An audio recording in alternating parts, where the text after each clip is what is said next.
So it's story time. Well, it's nearly book launch time. So I thought I'd give you a little preview, and I've opened it, just opened up at the Violets page, which looks like that. So there's a little box. Boxes all over the place in the book. And this one is titled The Imperial Aroma, and it says, up to the late 19th century, producers extracted the aroma from violet flowers, but with the popularity and low price of synthetics, this ended over 100 years ago.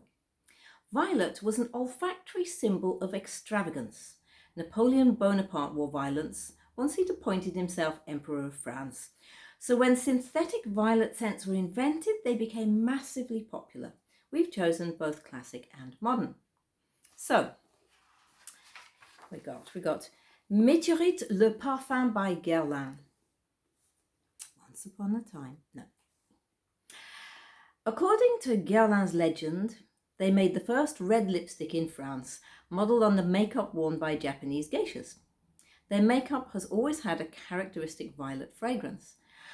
And when they launched their little coloured sparkling balls of face powder, Miturit, in 1987, just taking the lid off the pot sent you into violet orbit. In 2000, they launched the matching soft yet potent fragrance, but like a shooting star, it shone then disappeared. 18 years later, the new one appeared, perhaps encouraged by the rocketing prices that the original was achieving on eBay. Miturit le Parfum, actually an eau de toilette, is pink, as is the modern cross-modal way. It's new, green and fruity, helped along gently with a woody musk base, but it's pretty close to the rosy violet we'd all hoped for. Want another one? You're getting one. Asiatio Violets by Trumpa. I think that's how you say it. I could be wrong. Okay, violets for chaps. One could easily imagine Bertie Wooster splashing on Asiatio violets upon waking at noon after a long leisurely night out at the Drones Club, drinking cocktails and playing ping pong. Asiatio violets was refreshing the bodies of well-bred chaps long before the odd rule about flowers being for women was ever invented. It's a simple thing, much like Bertie, for splashing on in eau de toilette form and still available in bargain half-litre bottles. A dash of citrus at the top, friendly florals in the middle and musk at the end, but essentially the best value violet south of Piccadilly. You're getting the general idea. What I really, really like is that just around the corner is Waterstones from Trumpa, by the way. They've classed it in humour. I couldn't be more delighted.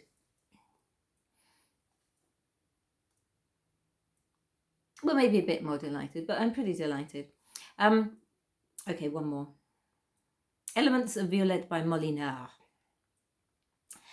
Molinard, one of the established Grassois perfumeries, have been making their own and other people's fragrances for yonks. They started out in 1849 and they have violet history. In 1917, they made Les Violettes du Loup.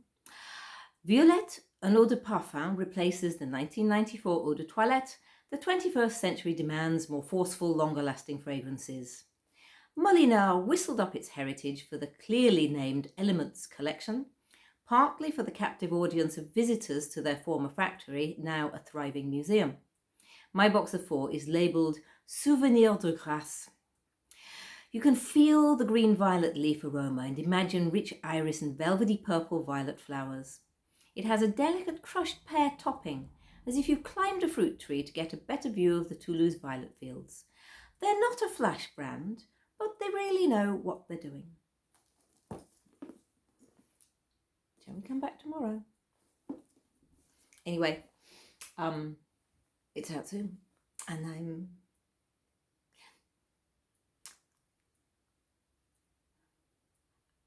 Britishly happy about it.